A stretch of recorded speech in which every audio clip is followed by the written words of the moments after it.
So Scott, what we're going to do now is talk a little bit about what would be our preferred brewing method. Right. Oftentimes people ask us what's the best way to make coffee, and although brewed coffee that's done drip method is certainly going to be delicious, we always recommend that people make their coffee in a French press, and there's a number of reasons why we do that. First off, if you think about this simple way of brewing coffee, it's simply going to be similar to what we did with cupping. It's going to be coffee and water in a chamber, and they're going to work together to make us this delicious beverage. Now, a lot of times people see this and they wonder, well, it looks confusing, I don't really know how to work it. So what I wanted to show you was simply how simple a machine this really is. What I'm holding is the top, obviously, and the top has a center piece, a pole, and at the bottom of the pole, there's a screw that simply screws in to these three parts.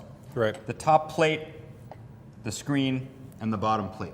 Essentially, this is like a window screen, and this is going to be the key to the whole thing working because it's going to allow the liquid to go through, but not the grounds.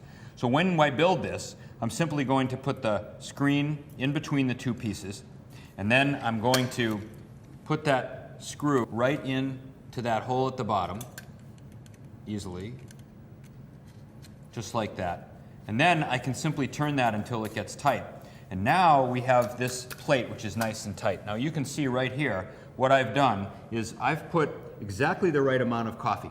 Now again, we talked earlier about the idea of proportion, because you asked a great question in cupping.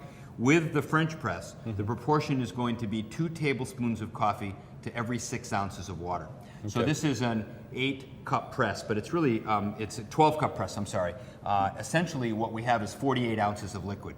So you do the math, what we're looking for is 8 2-tablespoon scoops, or 16 tablespoons. About a cup. And yeah, exactly. And we didn't invent that proportion, but actually in the 1940s, there was an organization called the Coffee Brewing Center, which tested coffee and a number of different proportions, and they determined that the best taste for coffee when you're brewing it would be 2 tablespoons to 6 ounces of water. So we've kept that proportion.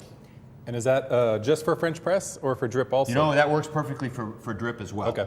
Recognizing, of course, that people's tastes are different. Right. So if the coffee's too too big tasting or not tasting enough, people make adjustments. Right. Although we would always recommend that they make those adjustments by finishing the coffee perfectly and then perhaps adding some water rather than fiddle with the proportions. Right. Edit? Is the grind on this different than a drip? It is, exactly. That's a great question, because when we talked earlier, we talked about proportion, grind. Right. So grind is going to be different, and the reason that it has to be different is you need to have granules of coffee that are just the right size to not come through the screen. Right. If you were doing this coffee for drip method, the coffee would be ground a little bit finer, because think about drip. There you're going to use a paper filter in most cases, so you're going to hold back more.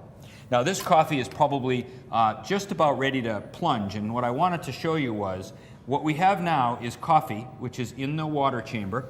All of it is below the screen, so here's your screen just like this. And what I'm going to do now is I'm essentially going to just push the screen to the bottom, so that that's going to go to the bottom. And in doing that, it's going to take all the coffee right to the bottom of the press. So how long did we wait between the boiling water? Great question. So we put the coffee and the water together, and we timed exactly 4 minutes. That's what I thought. And 4 minutes is the recommended brewing time for this brewer. And again, we didn't invent that. That's what the people who invented the brewer in France, in fact, decided. So now we have a perfectly separated chamber filled with coffee at the bottom and coffee liquid to drink at the top. And this is the Sumatra that we had a chance to taste during our cupping. Be careful, because it's still very hot. But essentially, you can see that that coffee has nice beautiful aroma. Liquidity, got a great aroma, which is the first step that we're going to go through when we taste it. And I poured just enough so that if you were to just swirl it around a little bit, almost the way you would in a wine tasting, it's going to cool very quickly in the cup. And then you can taste it. Very nice. And again, remember with this coffee, what we found was that earthy, herbal quality. Got a great mouthfeel and a really lovely aroma. This coffee has a pretty big aroma.